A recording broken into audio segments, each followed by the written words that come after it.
Hello student, तो अब हम कंसेप्ट को आगे बढ़ाते हैं और अब linear pair of linear equations के सॉल्यूशन के बारे में बात करेंगे। ठीक है, हमारे पास जैसा कि आपने देखा कि दो अलजेब्रिक इक्वेशन होती हैं और उसका हम ग्राफिकल रिप्रेजेंटेशन अब जान चुके हैं कि two pair of linear equations तीन तरह से आ सकती हैं। या तो वो आपकी इंटरसेक्टिंग लाइन हो सकती है, ठीक है, इंटरसेक्टिंग लाइन हो सकती है, या कोइंसिडेंट लाइन हो सकती है यानी एक के ऊपर एक, या पैरेलल लाइन आ सकती है। तो हमने ग्राफिकल रिप्रेजेंटेशन तो जान लिया, अब हम इसके सॉल्यूशन की बात करेंगे और वो भी ग्राफिकल सॉल्यूशन। ठीक है, अलजेब्रिक सॉल्यूशन भी होते हैं जिसके बारे में बात बाद में करेंगे। तो आज के इस टॉपिक में हम ग्राफिकल सॉल्यूशन क्या होते हैं ये जानेंगे। जी हाँ, जैसे आपने देखा तीन कंडीशन हो सकती हैं, लेकिन अभी तक हमने सॉल्यूशन के बारे में बात नहीं की कि इन तीनों कंडीशन में सॉल्यूशंस क्या होंगे। तो सॉल्यूशंस क्या होंगे ये आप जान लीजिए, सिर्फ एक पॉइंट से आप इस बात को जान जाएंगे कि सॉल्यूशंस क्या होते हैं। सॉल्यूशंस जो होते हैं वो होते हैं कॉमन पॉइंट्स। जी हाँ, this is important term, common points. जो भी आप तीनों कंडीशन देख रहे हैं उसके अंदर आप देख लें कि दो लाइंस जो आपस में एक साथ हमने बनाई हैं उसमें कॉमन पॉइंट्स कितने आ रहे हैं, बस आपको नंबर ऑफ सॉल्यूशन मिल जाएंगे। हाँ, सॉल्यूशन मतलब कॉमन पॉइंट्स। तो जैसे आप देख रहे हैं इंटरसेक्टिंग लाइंस के अंदर यहाँ पर सिर्फ एक ही बार ये दोनों टच कर रही हैं, यानी यही इसका एक कॉमन पॉइंट्स है। तो यहाँ पर हम कह सकते हैं कि इसके exactly we have exactly one solution, एक ही इसका सॉल्यूशन होगा। ठीक है, जिसको हम यूनिक सॉल्यूशन भी बोलते हैं, और you can say unique solution. ठीक है, तो कॉमन पॉइंट सीधे आप देख सकते हैं। अब यहाँ देखिए ये कोइंसिडेंट लाइन है, यानी एक के ऊपर एक लाइन है, और सभी लीनियर इक्वेशन जो होती हैं, सभी इंडिविजुअल लीनियर इक्वेशन के इनफाइनाइट सॉल्यूशन होते हैं। जब एक लाइन दूसरी लाइन के ऊपर आती है तो सारे के सारे पॉइंट्स कॉमन हो जाते हैं, यानी इनफाइनाइट सॉल्यूशन होते हैं। तो इस केस में सारे पॉइंट इनफाइनाइट पॉइंट्स ही कॉमन होंगे, तो इसका आ जाएगा आपका infinitely many solution, infinitely many solution. ठीक है, तो आप ये देख सकते हैं तीनों केस में सॉल्यूशन जो होंगे आपके अलग अलग होंगे। तो इस अगर आपकी कंडीशन ये आती है, ठीक है, आपने ड्रॉ किया, इन अलजेब्रिक इक्वेशन से आप फिगर ड्रॉ करेंगे, ऐसा केस आता है, तो आप सॉल्यूशन के बारे में बताएंगे कि इसमें कोई कॉमन पॉइंट नहीं है, तो हम यहाँ कह सकते हैं there is a no solution. तो अलग अलग कंडीशन के ऊपर डिपेंड करता है हमारा पेयर ऑफ लीनियर इक्वेशन में कितने सॉल्यूशन होंगे। ठीक है, अब हम आगे बात ये करेंगे कि अगर हमें ग्राफ नहीं मालूम है ना, हमारे पास सिर्फ दो अलजेब्रिक इक्वेशन दी हुई है, एक हमारे पास अलजेब्रिक इक्वेशन 1 और अलजेब्रिक इक्वेशन 2 है। ठीक है, क्वेश्चन में वर्ड प्रॉब्लम से हम ये निकाल लेते हैं। जब हमारे पास अलजेब्रिक इक्वेशन आ जाए तो क्या बिना ग्राफ ड्रॉ किए बगैर हम ये बता सकते हैं कि सॉल्यूशन कितने होंगे? जी हाँ, ये भी बताया जा सकता है, हमें ग्राफ ड्रॉ करने की ज़रूरत नहीं होगी, हम सिर्फ इक्वेशंस को देखकर ही ये बता सकते हैं। और इसके लिए हमें हेल्प लेनी पड़ेगी इन रियल नंबर्स की, a1 b1 c1 a2 b2 c2, इनका जो रेशो है हमें ये बताएगा। तो एग्जैक्टली वन सॉल्यूशन कैसे पता चलेगा? अगर हम रेशो लेते हैं a1 डिवाइडेड बाई a2, और ये रेशो अगर बराबर नहीं आती किसके, b1 डिवाइडेड बाई b2, यानी इस रेशो के बराबर नहीं आती, तो उस केस में ये जो पेयर है इक्वेशन का उसके सॉल्यूशन कितने होंगे? सिर्फ एक ही सॉल्यूशन होगा। ठीक है, इस केस के लिए क्या होगा? अगर a1 अपॉन a2 बराबर होता है b1 अपॉन b2 के, और ये भी बराबर होता है c1 अपॉन c2 के, यानी सारी रेशो बराबर होती हैं। ठीक है, तो ऐसे केस में इक्वेशन अगर ऐसी होंगी तो आपके इनफाइनाइटली मैनी सॉल्यूशन होंगे, ये हमें पता चल जाएगा सिर्फ इन वैल्यूज़ को देखकर। और ये केस क्या होगा? इस केस में आपका a1 अपॉन a2 बराबर होगा b1 अपॉन b2 के, लेकिन it is not equal to c1 upon c2, तो ये केस आपको बताएगा there is a no solution. तो ये बात आपने देख ली कि हम ग्राफिकली भी और रेशो को देखकर, है ना, a1 b1 c1 a2 b2 c2 के रेशो को देखकर ही सिर्फ इक्वेशन को बता सकते हैं। ठीक, अब एक चीज़ और है, इन सॉल्यूशन को और तरीके से भी देखा जा सकता है, जिसको हम बोलते हैं, अब यहाँ मैं आपको दिखा रहा हूँ, types of systems of linear equation. यानी जो लीनियर इक्वेशंस हैं ये दो तरह की हो सकती हैं। एक आपका केस है जिसको हम बोलते हैं इनकंसिस्टेंट सिस्टम। अगर आपका एक पेयर ऑफ लीनियर इक्वेशन के एक भी सॉल्यूशन नहीं होता, ठीक है, एक भी सॉल्यूशन नहीं होता, तो हम उसको बोलते हैं कि inconsistent system of linear equation है। दूसरा केस होता है आपका कंसिस्टेंट सिस्टम, जिसका मतलब होता है कि उसके सॉल्यूशन होते हैं। ठीक है, अगर सॉल्यूशन हैं आपके, ठीक है, तो वो consistent system of pair of linear equation कहलाता है। अब इसमें भी दो केस आते हैं, क्योंकि सॉल्यूशन अगर होने का मतलब है कि हमारे पास दो कंडीशन है, एक तो हमारे पास इनफाइनाइटली मैनी सॉल्यूशन हो सकते हैं, या आपके पास यूनिक सॉल्यूशन हो सकते हैं। तो इसको भी अलग तरीके से हम समझते हैं। अगर आपके पास इनफाइनाइटली मैनी सॉल्यूशन है, यानी एक लाइन दूसरी लाइन के ऊपर कोइंसिडेंट है, जिसका ग्राफिकल रिप्रेजेंटेशन ये होता है, जिसका मतलब ये होता है कि एक लाइन दूसरी लाइन के ऊपर डिपेंड है, तो हम इसको ऐसे याद कर लेते हैं कि ये डिपेंडेंट कंसिस्टेंट होता है। और अगर सिर्फ एक ही सॉल्यूशन है, यूनिक सॉल्यूशन है, यानी कि वो इंडिपेंडेंट है, किसी पर डिपेंड नहीं कर रहा, तो इसको हम बोल देते हैं ये इंडिपेंडेंट कंसिस्टेंट सिस्टम होता है। तो कंसिस्टेंट भी दो तरह का होता है, डिपेंडेंट एंड इंडिपेंडेंट। ठीक है, तो इस तरीके से अगर इस बेसिस के ऊपर आपसे क्वेश्चन पूछा जाता है तो सिर्फ आपको बताना ये होता है कि आपका सिस्टम इनकंसिस्टेंट है या कंसिस्टेंट है। तो ये भी हम इस चीज़ को देखकर बता सकते हैं, इसको भी देखकर बताया जा सकता है। तो अगर हम इसको यहाँ पर फिगर आउट करें इन दो चीज़ों को, तो यहाँ पर देखेंगे दोनों में सॉल्यूशन होते हैं, तो ये हो जाता है आपका कंसिस्टेंट सिस्टम, कंसिस्टेंट, और ये होता है आपका, ये भी कंसिस्टेंट होता है क्योंकि इसमें भी सॉल्यूशन होते हैं, दिस इज ऑल्सो कंसिस्टेंट।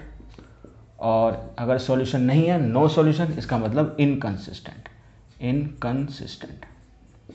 तो इन्हीं चीज़ों को लेकर हमारी एक्सरसाइज है, नेक्स्ट एक्सरसाइज 3.2, जिसके ऊपर हम प्रैक्टिस करेंगे, इस कंसेप्ट को अच्छी तरह से यूज़ करेंगे और आसानी से क्वेश्चंस को आप समझ पाएंगे। तो चलिए हम स्टार्ट करते हैं exercise 3.2।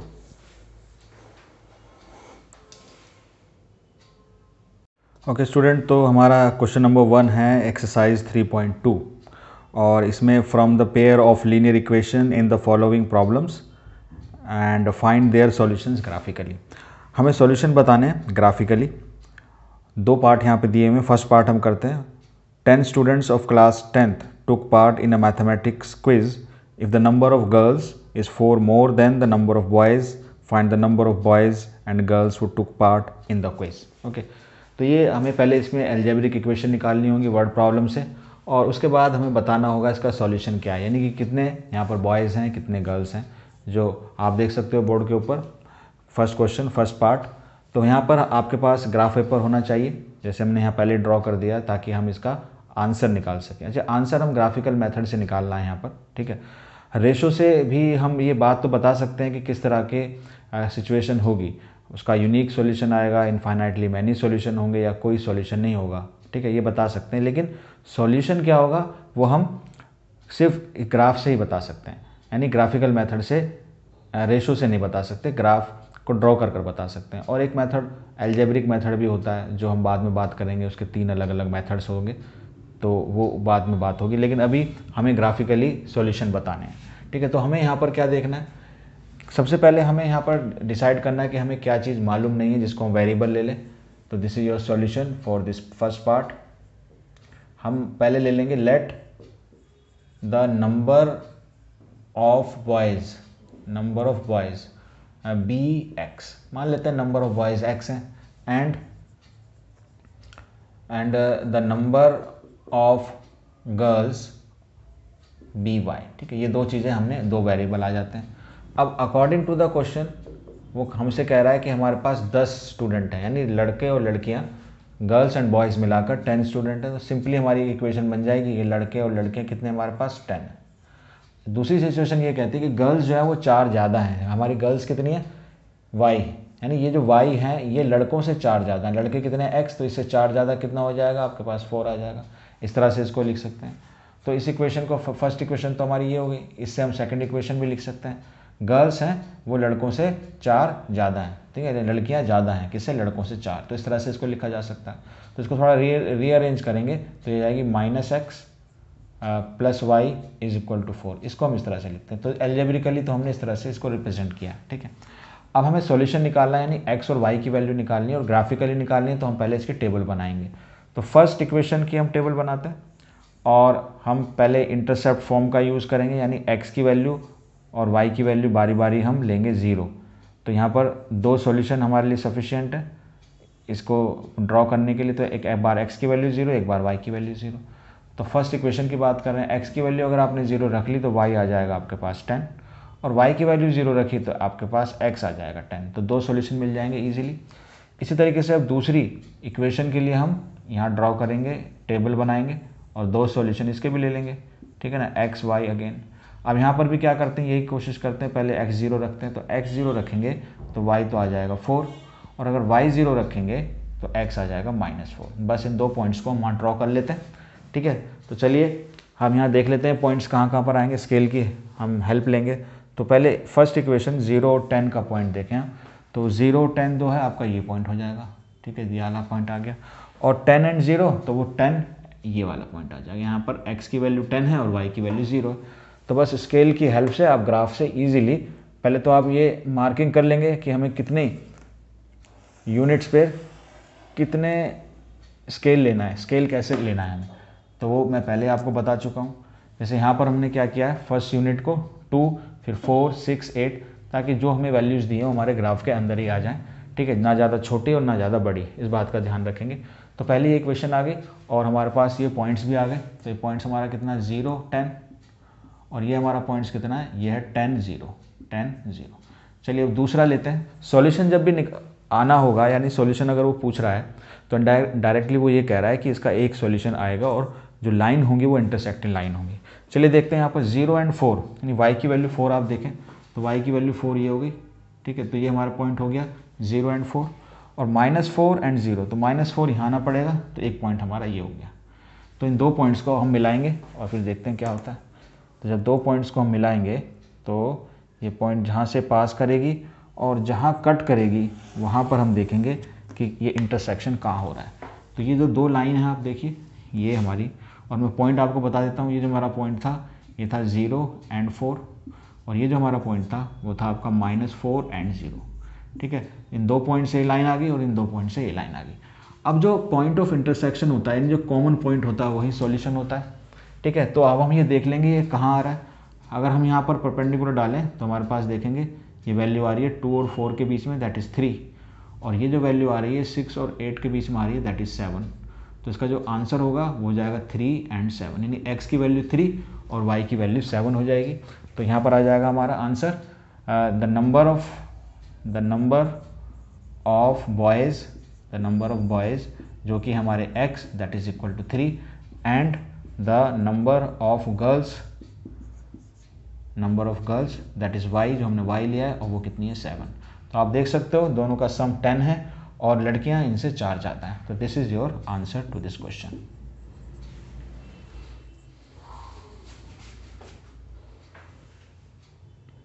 Okay, this is your second part of the first question of exercise 3.2. 5 pencil and 7 pens together cost rupees 50, whereas 7 pencils and 5 pens together cost rupees 46. Find the cost of 1 pencil and that of the 1 pen. ठीक है, और हमें graphically करना है, यानी यहाँ पर भी पॉइंट एक ही आएगा, एग्जैक्ट 1 सॉल्यूशन होगा तभी हम बता पाएंगे, और लाइन जो बनेगी वो इंटरसेक्टिंग लाइन बनेगी। तो उसके लिए आपके पास ग्राफ पेपर होना चाहिए। हमने यहाँ पर ड्रॉ कर लिया है, आप ग्राफ पेपर अपने पास रखें और हम अब क्या करेंगे, इस वर्ड प्रॉब्लम से पहले अलजेब्रिक इक्वेशन निकालेंगे। तो स्टार्ट करते हैं। चलिए, solution second part of the first question. इसमें कह रहा है कि 5 पेंसिल और 7 पेन। अब पेंसिल और पेन कितने कितने रुपए की हैं ये अननोन वैल्यूज हैं, इसको हमें लेट करना होगा। तो हम सबसे पहले ये करेंगे, late the cost of a pencil, एक पेंसिल की, है ना, कॉस्ट हम मान लेंगे लेट इट बी ₹x, है ना। और दूसरा जो है हमारा, let the cost of a pen be ₹y। तो हमारे पास दो अननोन वैल्यूज आ गई। अब अकॉर्डिंग टू द क्वेश्चन हम लिख सकते हैं 5 पेन यानी 5x, 5 पेंसिल्स एंड 7 पेन। ठीक है ना, तो ये y हो जाएगा आपका, और कितने का हो रहा है वो, दैट इज ₹50। इस तरीके से 7 पेंसिल एंड 5 पेन वो हो रहा है आपके 46 रुपीज़। तो ये आपकी दो इक्वेशन आ गई, अलजेब्रिक इक्वेशन। ठीक है, तो ये वर्ड प्रॉब्लम से सिंपली आ गई। अब हमें वहाँ ड्रॉ करने के लिए, यानी x और y की वैल्यू निकालने के लिए ग्राफिकली हमें इसको ड्रॉ करना होगा। तो हम क्या करते हैं, पहले टेबल बनाते हैं। तो टेबल बनाने का मैंने आपको ट्रिक बताई हुई है, उसी से आप करेंगे तो जल्दी आपका आंसर आ जाएगा। तो x y लिया मैंने, तो हम क्या करेंगे, पहले x की वैल्यू 0 यहाँ पर ली। अब देखिए x की वैल्यू अगर मैं 0 लेता हूँ तो उससे क्या होगा कि यहाँ पर आ जाएगा 45 और आप 7 से उसको डिवाइड करेंगे तो एक रेशनल नंबर आएगा। ठीक है, एक फ्रैक्शन नंबर आएगा। तो हमें क्या करना है, हमें कुछ इस तरह से वैल्यू लेनी है ताकि वो 7 से डिवाइड हो सके। तो 7 से डिवाइड होने का इसके आसपास का नंबर जो है, जो छोटा नंबर होगा वो 35 है। इसको 35 करने के लिए मुझे 15 से इसको इसमें माइनस करना होगा, यानी x को मैं 3 लूँगा तभी ऐसा होगा। तो ये मेरा काम नहीं करेगा इस टाइम। ठीक है, तो मैं x की वैल्यू यहाँ रखूँगा 3 रखूँगा, 15 हो जाएगा, इधर 35 हो जाएगा, फिर 7 से डिवाइड करूँगा तो 5 आ जाएगा। तो ये वैल्यू आ जाएगी 3 एंड 5। ठीक है, आई थिंक आपको समझ में आ रही होगी बात।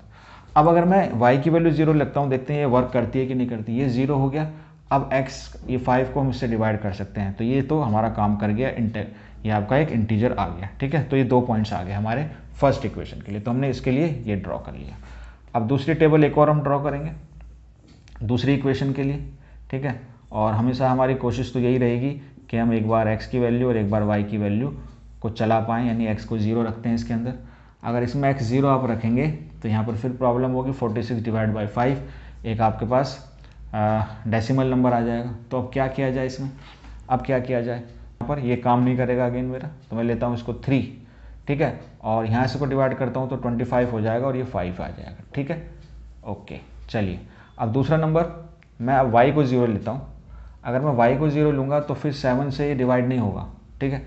तो यहाँ भी मुझे कुछ और लेना पड़ेगा, ठीक है। तो हम इसको ले लेता हूँ -2, तो ये हो जाएगा -10 और यहाँ पर हो जाएगा 56 और फिर 7 से डिवाइड होकर यहाँ पर आ जाएगा 8। तो 2 हमारे पॉइंट्स अब इस तरह से आ गए। अब चलिए हम ड्रॉ करते हैं और स्केल की हेल्प ले लेते हैं। पहला पॉइंट्स आपका है 3 और 5, तो यहाँ 3 आप आए यहाँ पर और 5 हम यहाँ पर आए ये, तो आपका एक तो पॉइंट ये हो गया आपका 3 और 5, ठीक है। दूसरा पॉइंट है 10 और 0, तो हम x एक्सिस पर 10 और 0, तो हमारा ये एक पॉइंट हो गया, ठीक है। तो इस पॉइंट को मिलाकर हम एक लाइन ड्रॉ कर लेते हैं। तो ये लीजिए हमने एक लाइन ड्रॉ कर ली, ठीक है। तो हमारी एक लाइन ये हो गई और ये पॉइंट कौन कौन से हैं हम उसको मेंशन कर देते हैं यहाँ पर। ये आपका 10 और 0 और ये आपका पॉइंट है 3 और 5, ओके। अब दूसरी लाइन देखते हैं कहाँ पर आती है। देखिए इसका भी पॉइंट 3 और 5 आ रहा है, तो ये पॉइंट तो हमारा कॉमन ही आ गया, तो यही पॉइंट हमारा इंटरसेक्टिंग पॉइंट भी होगा। और है 8 और -2, तो 8 यहाँ आ जाइए और -2 जाना पड़ेगा हमें नीचे, तो ये हमारा है 1 और ये आपका है -2, तो यहाँ पर हम जाएंगे तो ये पॉइंट यहाँ पर कहीं आएगा, ठीक है। ये 10 और -2, तो बस इन 2 पॉइंट्स को अब जॉइन कर देते हैं। तो ये 2 पॉइंट इस तरह से लेकर हम इस लाइन को भी ड्रॉ कर सकते हैं, ठीक है। तो हमारे को मतलब है सिर्फ कि लाइन कहाँ पर इंटरसेक्ट कर रही है उस पॉइंट को लेना। तो यहाँ पर तो आसानी से पॉइंट मिल गया 3 और 5, तो ये आंसर हो जाएगा इसका। तो x की वैल्यू क्या आ गई, x आ गया आपके पास 3 और y की वैल्यू क्या आ गई 5। तो हमने x क्या माना था, हाँ, तो कॉस्ट ऑफ अ पेंसिल, एक पेंसिल की कॉस्ट कितनी हो गई 3 रुपीज़, ₹3, ओके। और cost of a pen, pen की कॉस्ट हमने मानी है y, so that is equal to ₹5. So this is the answer by graphical method. Note it down. So this is your question number 2, exercise 3.2 का। और इसमें हमें ratio से बताना है कि 3 पार्ट्स इसके दिए हुए हैं कि इसके अंदर जो हमारे लाइंस होंगी इंटरसेक्टिंग लाइन होंगी, कोइंसिडेंट लाइन होंगी या पैरेलल लाइंस होंगी। तो देखिए कंडीशन मैंने यहाँ पर दोबारा से आपको लिख दी है कि ये कंडीशन आती है तो कब क्या क्या होगा। तो हमें यहाँ पर रेशो सिर्फ देखनी है। तो अब आप पहला क्वेश्चन अगर लें तो इसके अंदर A1 क्या होगा आपका 5 हो गया, देखिए 5 हो गया। B1 आपका क्या हो जाएगा, दिस इज़ -4, साइन का आप ध्यान रखेंगे। और C1 कितना हो जाएगा 8। इस तरीके से A2 कितना आ जाएगा, सेकेंड इक्वेशन में हो गया 7, ये हो गया 6 और C2 हो गया -9। तो ये वाला टर्म्स अगर कभी 0 के इधर दिया हो, यानी इक्वल टू साइन के इधर दिया हो, तो आप इसको इधर ले आएँ, ठीक है। इस बात का ध्यान रखेंगे। तो अब हम चेक कर लेते हैं यहाँ पर। अब यहाँ पर मैं अगर लूँगा A1/A2 तो ये कितना आ रहा है 5/7, ठीक है। इसको हम रिड्यूस नहीं कर सकते और फिर चेक करेंगे B1/B2 तो ये आ रहा है -4/6। इसको अगर आप 2 से काटेंगे तो जाएगा -2/3। तो आप देख सकते हैं पहले केस में कि यहाँ पर हमारा A1/A2 is not equal to B1/B2, ठीक है। तो ये कौन सा केस हो गया, ऐसा केस होता है आपका इंटरसेक्टिंग लाइन्स, इंटरसेक्टिंग लाइन्स। तो पहले पार्ट की जो लाइन्स हैं वो इंटरसेक्टिंग लाइन्स होंगी। अब आप इसमें देख सकते हैं तो इसमें A1 आपका कितना हो जाएगा 9, B1 आपका कितना हो गया 3 और C1 आपका कितना हो गया 12। इस तरीके से A2 हो गया आपका 18, B2 हो गया आपका 6 और C2 हो गया आपका 24। तो आप देखकर भी सीधा लिख सकते हैं, ठीक है। इतना टाइम वेस्ट करने की ज़रूरत भी नहीं है, लेकिन अगर आपको लिखकर दिखाना होगा तो लिखना पड़ेगा, ठीक। तो A1/A2 9/18 तो कितना हो जाएगा 1/2। इस तरीके से B1/B2 आप ले सकते हैं यहाँ पर 3/6, तो ये भी आप 3 से इसको डिवाइड करेंगे तो ये भी 1/2 हो जाएगा। और C1/C2 में आपका 12/24, तो ये 12 से कट जाएगा, तीनों बराबर आ जाएंगे, ठीक है। तो हमारा केस कौन सा हो जाएगा, यहाँ पर हमारा A1/A2 is equal to B1 upon B2 और is equal to C1 upon C2 हो गया। तो ये जो होती है आपकी को इंसिडेंट लाइन होती है, को इंसिडेंट लाइन्स। ठीक है, क्लियर। अब इसको हम डायरेक्ट कर सकते हैं। देखिए यहाँ पर मैं अगर लिखूँ A1 ये B1 ये C1 A2 B2 C2 तो सीधा हम लिख सकते हैं, यहाँ हम लिख सकते हैं A1 अपॉन A2, तो A1 आपका 6 और ये आपका 2, तो ये हो जाएगा 3। ठीक है, उसके बाद आपका B1 अपॉन B2 आप लेंगे, तो B1 है आपका -3 और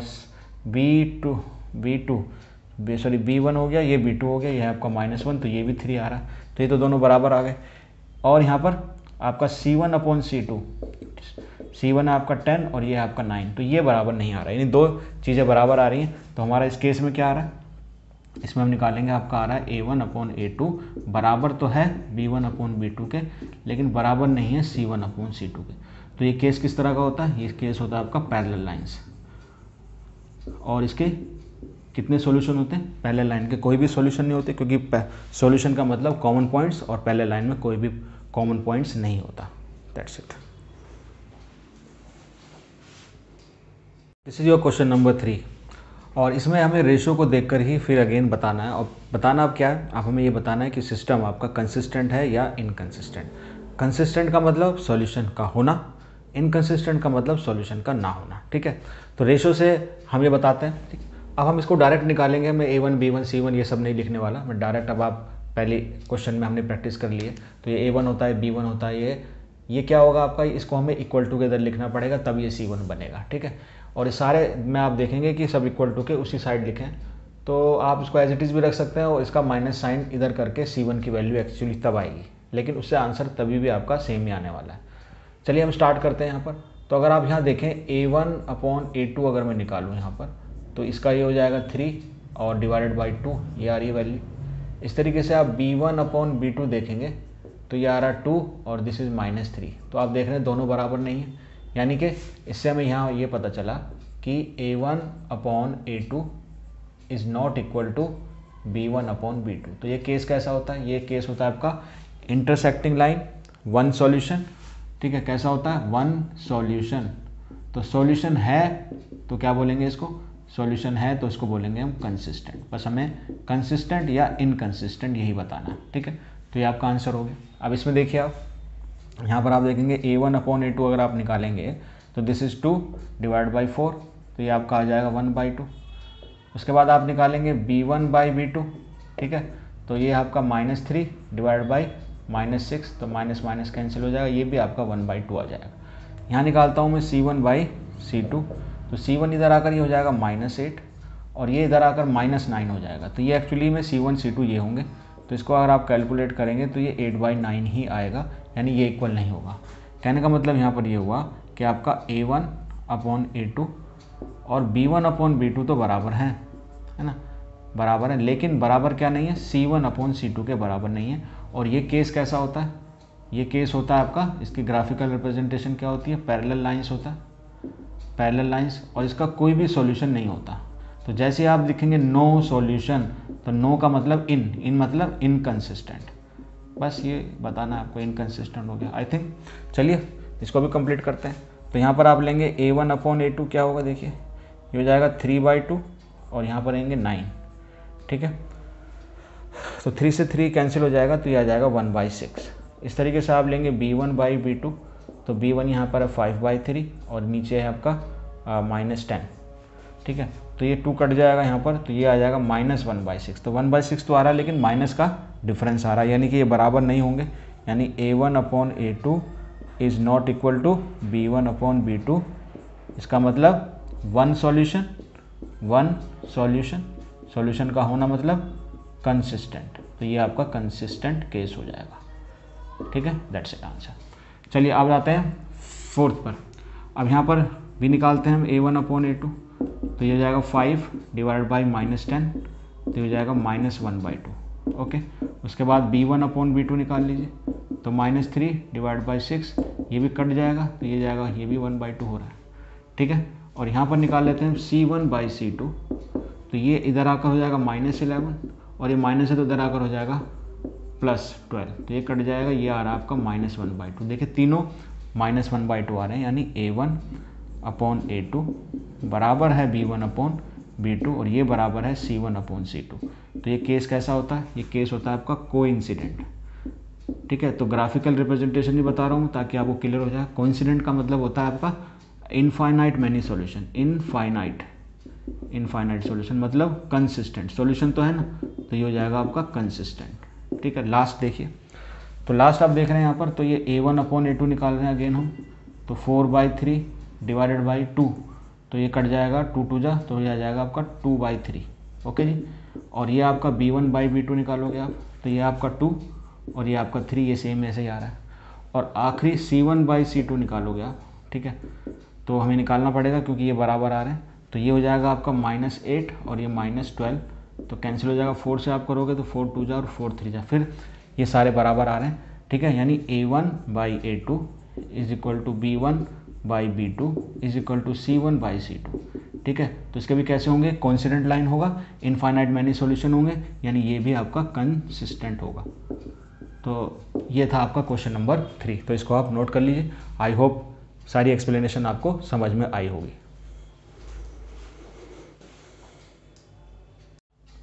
तो आपका नेक्स्ट क्वेश्चन है क्वेश्चन नंबर 4, और इसमें हमें रेशो से बताना है कि 4 पार्ट में कौन कौन से पार्ट का कंसिस्टेंट या इनकंसिस्टेंट सॉल्यूशन है। ठीक है, इनकंसिस्टेंट मतलब कोई सॉल्यूशन नहीं है। ठीक है, और कंसिस्टेंट है तो फिर बताना होगा हमें ग्राफिकली कि सॉल्यूशंस क्या होंगे। तो चलिए 1 बाय 1 करते हैं।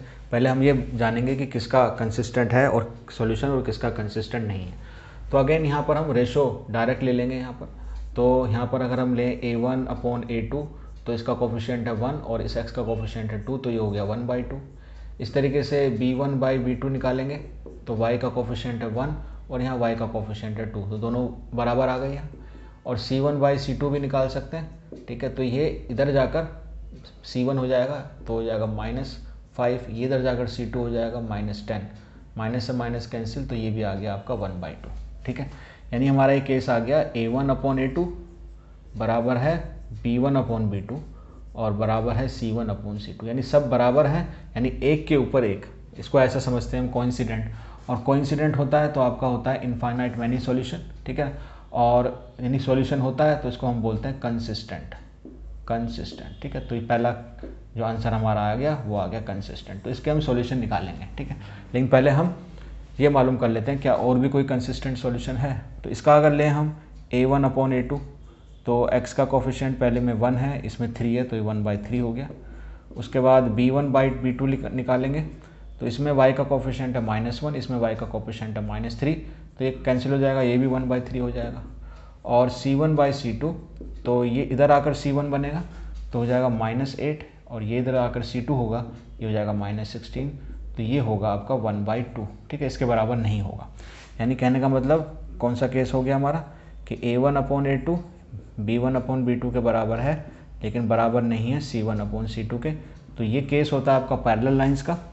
पैरेलल लाइंस होते हैं, कोई कॉमन पॉइंट्स नहीं होता, यानी उसका कोई सॉल्यूशन नहीं होता, यानी कि इसका मतलब होता है वो होता है इनकंसिस्टेंट। तो इसके बारे में हमें आगे कुछ नहीं करना, इसका कोई सॉल्यूशन नहीं है, ये खत्म हो गया यहाँ पर। ठीक है, अब आ जाइए थर्ड पार्ट पर। इसका हम निकालेंगे A1/A2, तो x के कोफिशिएंट आप डिवाइड कर दीजिए 2 और वहाँ पर 4, तो ये वैल्यू हो जाएगी 1/2, 2 से कैंसिल हो जाएंगे। इस तरीके से हम B1/B2 निकालें, तो y का कोफिशिएंट 1, वहाँ पर है -2, तो आगे करने की ज़रूरत नहीं है, यहाँ पर इक्वल है ही नहीं। यानी कि अगर A1/A2 बराबर नहीं होते B1/B2 के, तो ये केस हो जाता है आपका इंटरसेक्टिंग लाइंस, यानी एक कॉमन पॉइंट, यानी यूनिक सॉल्यूशन है, तो इसको हम बोलते हैं अगेन कंसिस्टेंट। ठीक है, तो ये भी आपका हो गया कंसिस्टेंट। इसके सॉल्यूशन क्या होंगे? एक होगा, और वो हम यानी x और y की वैल्यू यहाँ में निकाल कर बतानी पड़ेगी ग्राफिकली। लेकिन लास्ट पार्ट का और चेक कर लेते हैं। तो अगेन यहाँ पर A1/A2, तो x के कोफिशिएंट हो गया 2, वहाँ पर हो गया 4, तो ये हो गया आपका 1/2। इस तरीके से B1/B2, तो यहाँ पर y का कोफिशिएंट है -2, यहाँ पर y का कोफिशिएंट है -4, माइनस कैंसिल, 2 से कैंसिल, तो ये भी आपका हो गया, यानी बराबर हो गए। तो आगे और हमें निकालना पड़ेगा कि C1/C2 चेक करना पड़ेगा।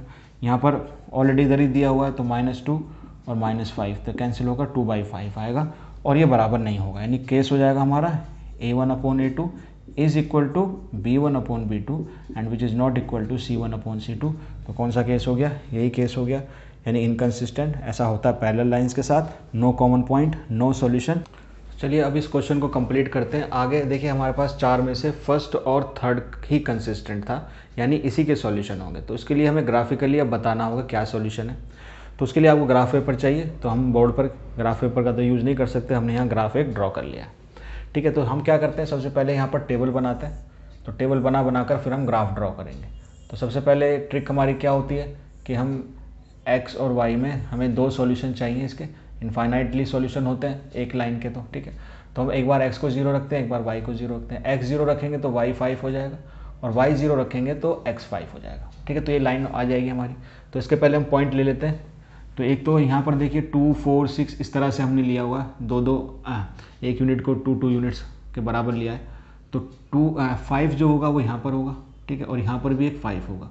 तो ये 2 पॉइंट आएंगे। तो मैं इसको पहले फर्स्ट लाइन स्केल से ड्रॉ कर देता हूँ। तो ड्रॉ करने के बाद ही हमें पता चलेगा। एक्चुअली हम ये रेशो से तो मालूम कर चुके हैं कि कंसिस्टेंट है यानी सॉल्यूशन होंगे। और पहले का केस जो था हमारा वो शायद आपका इनफाइनाइट सॉल्यूशन थे। तो देख लेंगे पहले क्या होता है। तो ये जो पॉइंट है आपका, ये है आपका 5, 0, और ये वाला पॉइंट है आपका 0, 5। ठीक है, तो एक लाइन ड्रॉ हो गई ये वाली। अब इस लाइन को ड्रॉ करने के लिए इसकी एक टेबल बनानी पड़ेगी। चलिए इसको बना लेते हैं। तो अगेन ट्रिक वही रहेगी हमारी कि हम एक बार x को और एक बार y को 0 लेंगे। तो अगर हम x को 0 लेते हैं तो y अगेन 5 हो जाएगा, और y को 0 लेते हैं तो यहाँ पर x 5 हो जाएगा। तो ये तो वही पॉइंट आ गए, यानी ये 2 लाइन है, एक के ऊपर एक लाइन है, कोइंसिडेंट लाइन है। और फिर हमें बताना है कि सॉल्यूशन कितने होंगे। तो ऐसे केस में जो सॉल्यूशन होते हैं वो कितने होते हैं, इनफाइनाइट सॉल्यूशन। अब सभी सॉल्यूशन को तो बताया नहीं जा सकता, तो हम ये जस्ट कह सकते हैं कि जितने भी इस लाइन के ऊपर पॉइंट्स होंगे वो सारे ही सॉल्यूशन होंगे। चलिए अब हम दूसरा ग्राफ ड्रॉ करते हैं, और यहाँ पर भी हमें वही करना पड़ेगा। पहले हमें 2 सॉल्यूशन निकालने पड़ेंगे ईच लाइन के। ठीक है ना, तो पहली लाइन के 2 सॉल्यूशन के लिए वही ट्रिक, हम पहले x 0 रखेंगे। अगर मैं x 0 रखता हूँ तो y हो जाता है 6, और यहाँ y 0 रखता हूँ तो ये हो जाएगा 3। तो ये मेरी एक लाइन आ जाएगी पहली। तो यहाँ पर दूसरा ग्राफ है, यहाँ पर हम 0, 6, तो 0, 6 तो देखिए ये हो गया पॉइंट आपका 0, 6, एक पॉइंट आ गया। 3 and 0, x पर 3, तो x पर 3, 0 ये हो गया आपका। तो ये हो गया आपका 3 and 0। ठीक है, इसको मिला दीजिए, लाइन आ जाएगी आपकी। तो ये लाइन आ गई आपकी इस तरह से। ठीक है, तो ये एक लाइन हो गई। अब दूसरी लाइन हम ड्रॉ करेंगे इससे, दूसरी इक्वेशन से। तो इसके लिए भी हम एक टेबल बना लेंगे। ठीक है जी, तो यहाँ हम लेंगे x, यहाँ पर लेंगे y। अगेन अब x 0 लेंगे, तो x 0 लेंगे तो y की वैल्यू आ जाएगी -2। y 0 लेंगे तो x की वैल्यू आ जाएगी 1। ठीक है, तो इन 2 पॉइंट्स को लेकर अब हम बनाने वाले हैं लाइन। तो x 0 एंड y -2, तो ये वाला पॉइंट हो जाएगा आपका 0, -2। ठीक है, और दूसरा पॉइंट है 1, 0, तो 1 तो यहाँ पर होगा, देखिए 0 और 2 के बीच में ये हो गया 1 आपका। तो इन दोनों पॉइंट्स को मिला दीजिए आप बस। तो जैसे ही आप इन दोनों पॉइंट्स को मिलाएंगे और आप ग्राफ आपने कोई गलती नहीं की होगी तो ये एग्जैक्टली वहाँ पर कट करेगा जहाँ पर से आपको x और y की वैल्यूज़ मिलेंगी। ठीक है, तो यहाँ अगर देखिए तो मैं आपको क्योंकि मेरा ग्राफ काफ़ी हद तक सही बना हुआ, मैंने पूरा स्केल यूज़ किया है। तो ये जो इंटरसेक्टिंग पॉइंट है ये आ रहा है x की वैल्यू 2 और y की वैल्यू 2। ठीक है, तो इसका क्या होगा, आपका यूनिक सॉल्यूशन होगा। और सॉल्यूशन हमारे पास आ गया, यूनिक सॉल्यूशन यानी एक ही सॉल्यूशन होगा। और वो क्या है आपका, x = 2 एंड y = 2 अगेन। तो this is your answer to this question, यानी ग्राफिकली हमने देखकर बता दिया इसके इनफाइनाइट सॉल्यूशन और इसके यूनिक सॉल्यूशन।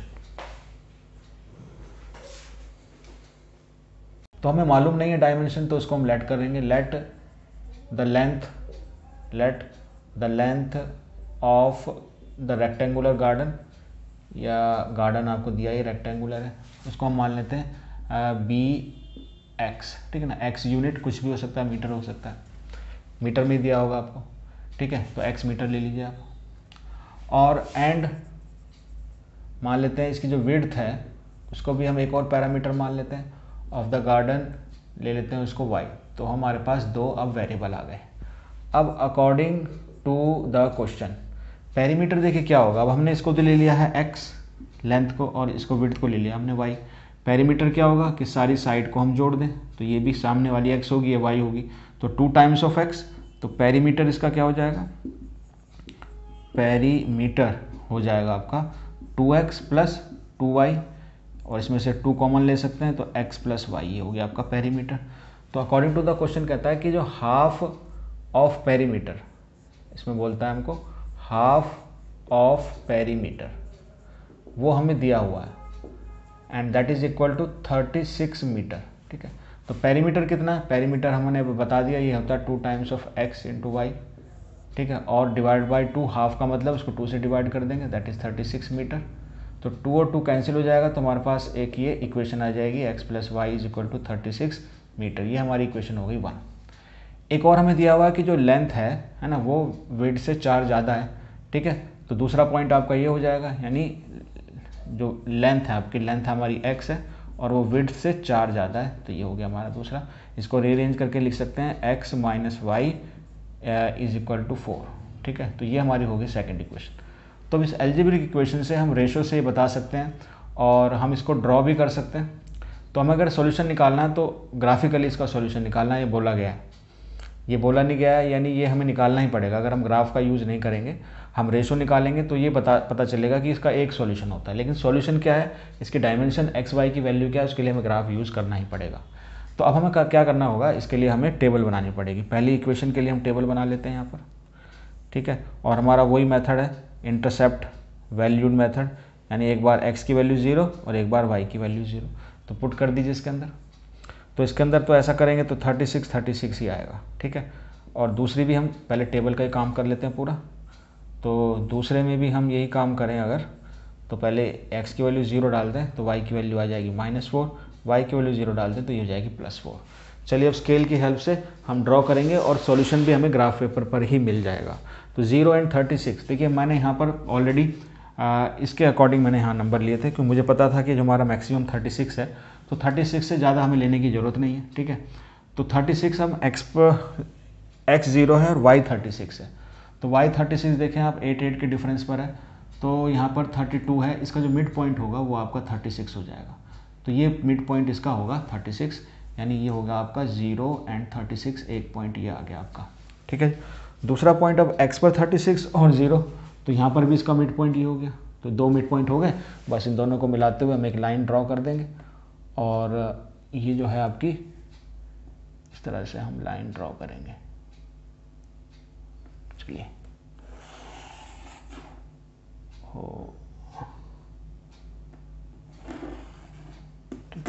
तो हमारी एक ये लीनियर इक्वेशन इन 2 वेरिएबल आ जाएगी। ठीक है, अब दूसरा हमारा ये है 0 -4, तो अब y में -4 जाएंगे, तो -4 इसका होगा आपका पॉइंट, ये हो गया आपका। और यहाँ पर 4 एंड 0, तो 4 एंड 0 ये वाला पॉइंट होगा। ठीक है, तो इन दोनों को आप ज्वाइन कर देंगे और देखेंगे जहाँ कट होगा वही x y के पॉइंट आपके इसके सॉल्यूशन होंगे। तो ये हमारी एक लाइन और आ गई। ठीक है, अब ये होगी हमारी इंटरसेक्टिंग लाइन। इंटरसेक्टिंग लाइन माने यूनिक सॉल्यूशन, और जो ये पॉइंट आएंगे इसके एक्स वाई वही होंगे। तो अगर हम इसको यहाँ ड्रॉ करें नीचे की तरफ, तो 16 और 20 के बीच में आ रहा है, और ये 16 आ रहा है एग्जैक्टली। तो इसके बीच में जो हो जाएगा, ये होगा आपका 20 और ये आपका है 16। तो लेंथ हमारी कितनी हो गई 20, और ये हमारी लेंथ हो गई 20, और y जो है हमारी ये हो गई 16। ठीक है, तो आंसर हो गया हमारा। तो यहाँ पर जो आपका आंसर हो जाएगा, ठीक है, that is length which is x, that is 20 metre, and width जो हमने ली थी y, दैट इज 16 मीटर। तो these are the answer by the graphical method.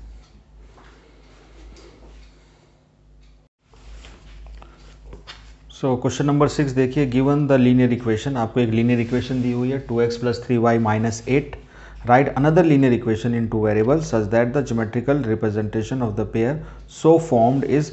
दूसरी इक्वेशन लें ताकि आपकी जो पेयर बनाए इस तरह से बन जाए कि वो इंटरसेक्टिंग लाइंस हो, तो एक उसके लिए आप लेंगे।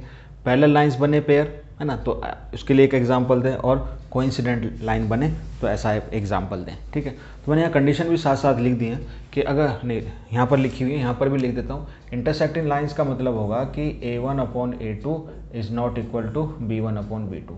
तो इस बात का ध्यान में रखते हुए हमें a2 b2 c2 चूज़ करने होंगे। अब यानी ये a1 है, ये b1 है, तो मुझे a2 b2 के लिए क्या करना होगा कि बराबर ना हो, तो कोई भी बहुत सारी हम वैसे इस तरह के एग्जाम्पल्स ले सकते हैं। तो मैं इसको अगर 4 लिखता हूँ यहाँ पर 4/x, तो 2/4 हो जाएगा 1/2। अब 1/2 नहीं आना चाहिए, इसको y में ऐसा एलिमेंट लें कि 3 के नीचे कोई ऐसा नंबर ना आए कि वो 1/2 आ जाए। तो कुछ और ले लीजिए आप, 5 ले लीजिए, ठीक है। तो ये भी आपका एक सॉल्यूशन हो जाएगा। यहाँ पर आप इसको 8 ऐसे रहने दीजिए, तो ये आपका एक सॉल्यूशन होगा, ठीक है। बहुत सिंपली बहुत सारे आप बना सकते हैं, आपका आंसर डिफरेंट हो सकता है। अब पैरेलल लाइंस में इस बात का ध्यान रखना है आपको, यानी पहले दो रेशो बराबर आने चाहिए। तो इस बात को मुझे देखना है कि रेशो बराबर आ जाए। तो मैं क्या लूँगा इसके लिए 2x, और सॉरी यहाँ ले लूँ, जैसे मैंने लिया 4x ले लिया, तो 2/4 1/2 हो जाएगा। इसको 1/2 करना है तो यहाँ ले लूँगा मैं 6x। अब ये बराबर नहीं होना चाहिए, ठीक है ना। तो ये आपका 1/2 आ रहा है, क्योंकि अब ये 1/2 ना आए तो कुछ और ले लो आप, यहाँ पर ले लीजिए 10, ठीक। तो ये 1/2 नहीं आएगा, तो ये एक ऐसा पेयर बन जाएगा जिससे कि इनको मिलाएंगे तो पैरेलल लाइंस बनेंगी।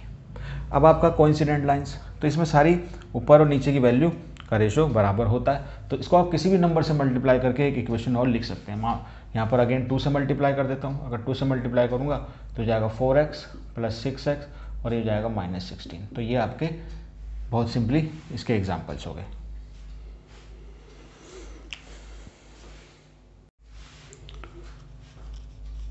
एक्सरसाइज 3.2 का ये लास्ट क्वेश्चन है, क्वेश्चन नंबर 7। आप पढ़ लीजिए पहले इसको। Draw the graphs of the equation x - y + 1 = 0। एक इक्वेशन यहाँ लिख दी है मैंने। एंड 3x + 2y - 12 = 0, ये अनदर इक्वेशन है। अब determine the coordinates of the vertices of the triangle formed by these lines. अब ये दो लाइनों से आपका एक ट्रायंगल बनेगा, लेकिन इसमें एक तीसरी लाइन और होनी चाहिए। एंड द x एक्सिस, तो x एक्सिस को आप तीसरी साइड मानेंगे। And shade the triangular region. तो दो आपको स्ट्रेट लाइन दी हुई होंगी, है ना। A pair of linear equation in 2 variable straight line, ये भी एक स्ट्रेट लाइन, और एक x एक्सिस। मैंने यहाँ पर आपको ग्राफ की जरूरत पड़ेगी, तो मैंने ग्राफ यहाँ पर बना दिया। आप ग्राफ पेपर साथ रखें। अब ग्राफ ड्रॉ करने के लिए हमें क्या करना होगा, एक तो हमें ड्रॉ करने की जरूरत नहीं है, x एक्सिस हमारी है ही। तो इसके लिए हम क्या करेंगे, हम सिर्फ क्या करेंगे, दो सॉल्यूशन ले लेंगे दोनों के। तो पहली इक्वेशन का अगर सॉल्यूशन लें, और सिंपलेस्ट सॉल्यूशन क्या होता है, एक बार x की वैल्यू 0, एक बार y की वैल्यू 0। अगर x की वैल्यू 0 रखूँगा तो y की वैल्यू आएगी -1। ओके, अगर y की वैल्यू x की वैल्यू आएगी +1, y की वैल्यू आएगी +1, ठीक है। और y की वैल्यू 0 रखेंगे तो x की वैल्यू ये आएगी -1, ठीक है। तो 2 पॉइंट्स आ जाएंगे। पहले इसको टेबल को कंप्लीट कर लेते हैं दूसरी इक्वेशन के लिए भी।